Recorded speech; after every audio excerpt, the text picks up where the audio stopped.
Vamos com a entrevista agora aqui no Live CNN. Nessa semana, acompanhamos no Supremo Tribunal Federal o julgamento dos primeiros réus envolvidos nos atos criminosos de 8 de janeiro.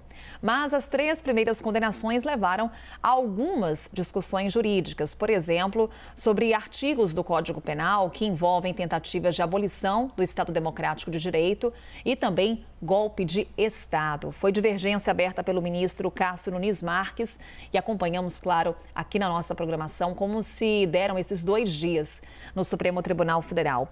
Vamos falar sobre essa e outras questões agora ao vivo com o professor de processo penal da USP, Gustavo Badaró. Professor, seja muito bem-vindo aqui à CNN. Um bom dia. Bom dia, Carol. Bem, professor, eu trago aqui um ponto que há pouco abordava com Leandro Rezende, nosso analista de política. Pelo que vimos até aqui, a divergência aberta pelo ministro Cássio Nunes Marques, ela não foi acompanhada pela maioria dos ministros. A partir de agora, há um padrão para o núcleo dos executores? Esse padrão já está estabelecido para as demais análises, demais julgamentos no Supremo? Me parece que sim, pelo menos em relação àquelas pessoas que foram provada a invasão dela a alguns dos prédios, ainda que por maioria, me parece que o Supremo formou uma posição no sentido de que, efetivamente, nestes casos, foram cometidos os crimes contra o Estado Democrático de Direito e também o crime de golpe de Estado. Ou seja, havia uma discussão jurídica, porque esses crimes são crimes de atentado, eu tenho que me valer da força para tentar destituir o governo, para tentar abolir o Estado Democrático de Direito, mas ainda que por maioria e não por unanimidade, o Supremo Tribunal Federal entendeu que as pessoas que participaram das invasões cometeram estes crimes, além do crime de dano qualificado e do crime de associação criminosa. Professor, até para que a gente entenda a dinâmica do julgamento no Supremo Tribunal Federal, por que a escolha desses primeiros réus para o início dos julgamentos? O que pautou o Supremo para que esses 4 indivíduos fossem os primeiros a serem julgados? Me parece que é uma questão dos atos praticados por ele. Nós tivemos pelo menos 3 grupos de pessoas. Pessoas que ficaram acampadas nos quartéis, mas não participaram dos atos no dia 8 de janeiro, pessoas que participaram da marcha, mas não chegaram a invadir o Supremo ou o Palácio do Planalto, e pessoas que efetivamente invadiram os prédios públicos. Estas pessoas praticaram as condutas mais graves. Então, o que me parece é que o Supremo começou com os réus que havia a imputação das condutas mais graves, para depois analisar as condutas de pessoas que não chegaram a invadir os prédios do Supremo Tribunal Federal, do Palácio do Planalto e do Congresso. Inclusive, professor, há um debate com relação a qual será a dinâmica dos próximos julgamentos no Supremo Tribunal Federal. Afinal, estamos falando aí em mais de 1.000 denúncias que foram oferecidas pela Procuradoria-Geral da República quando olhamos para o núcleo dos executores. Há uma possibilidade que é levar esses julgamentos para o plenário virtual do Supremo Tribunal Federal e, dessa forma, acelerar os julgamentos. Há um debate jurídico, caso isso aconteça, no sentido de que, porque alguns réus foram para o plenário físico e outros para o plenário virtual? Poderá haver uma discussão.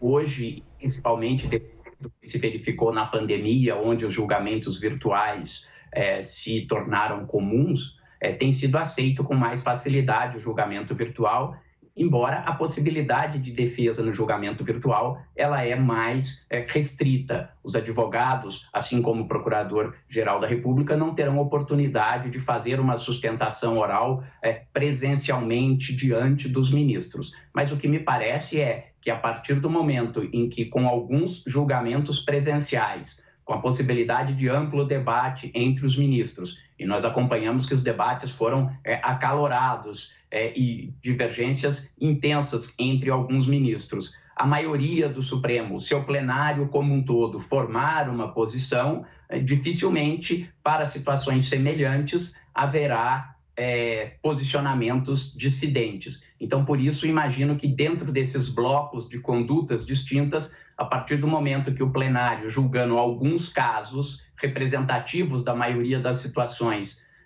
formar uma posição sólida, ainda que majoritária e não unânime, que possa ser que esses julgamentos sejam levados ao plenário virtual porque praticamente inviabilizaria a atuação do Supremo, um julgamento em plenário de mais de 1.000 ações penais. Inclusive, um dos pontos trazidos pela defesa dos réus, professor, diz respeito à individualização da pena. Pelo que acompanhamos até aqui, essa estratégia das defesas dos réus, essa estratégia não tem mais um caminho? Ela já foi de fato excluída? Os ministros deixaram claro que as condutas estão sendo individualizadas, as penas estão sendo individualizadas? São duas questões. Uma da individualização das condutas. É preciso distinguir situações de pessoas que praticaram atos diferentes, como, por exemplo, quem só participou da marcha e a situação de quem invadiu os prédios públicos. Mesmo em relação às pessoas que praticaram condutas semelhantes, é necessário analisar a pena devida a cada um. Nós vimos, por exemplo, que 2 réus receberam penas de 17 anos e um dos réus recebeu uma pena de 14 anos, por diferenças específicas entre eles. Por exemplo, ter uma função de liderança ou não no movimento. Poderão ocorrer outras situações distintas. Pode ser que algum dos réus, por exemplo, já seja reincidente porque praticou algum crime anterior. Mas esses aspectos podem e devem ser levados em conta na dosimetria da pena. E isso deve ser feito pelos ministros do Supremo, com maior amplitude de defesa num plenário físico, mas o plenário virtual não impediria que os ministros levassem em conta estas peculiaridades das situações pessoais de cada um dos acusados e individualizasse corretamente as suas penas. Professor, vou encerrar aqui a nossa conversa com um debate que tomou conta de parte da população com relação exatamente a isso, a dosimetria da pena. O primeiro dia de julgamentos, ele terminou com a condenação do ministro Alexandre de Moraes, uma condenação por 17 anos daquele primeiro réu, enquanto o Cássio Nunes Marques, ministro revisor, ele falava numa condenação e numa pena de cerca de 2 anos e meio, salvo engano. Ou seja, de um lado, uma pena que passa dos 10 anos e uma que não chega nem a 5. Minha pergunta é no sentido de que houve uma mão muito pesada e uma mão muito leve, principalmente naquele primeiro momento. Quais foram os entendimentos dos ministros a ponto de uma dosimetria de pena tão divergente? O motivo da dosimetria de pena divergente é a quantidade de crimes pelos quais os ministros entendiam que as pessoas devem ser condenadas.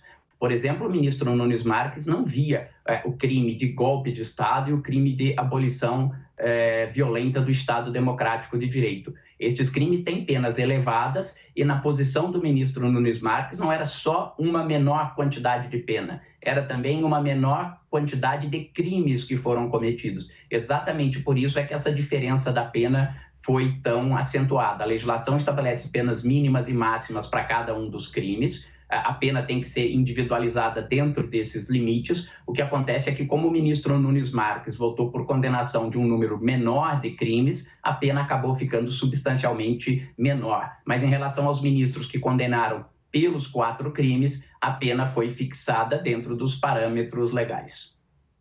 Professor Gustavo Badaró, mais uma vez obrigada por essa conversa aqui conosco. Ele que é professor de processo penal da USP. Até uma próxima oportunidade. Bom dia. Muito obrigado, Carol.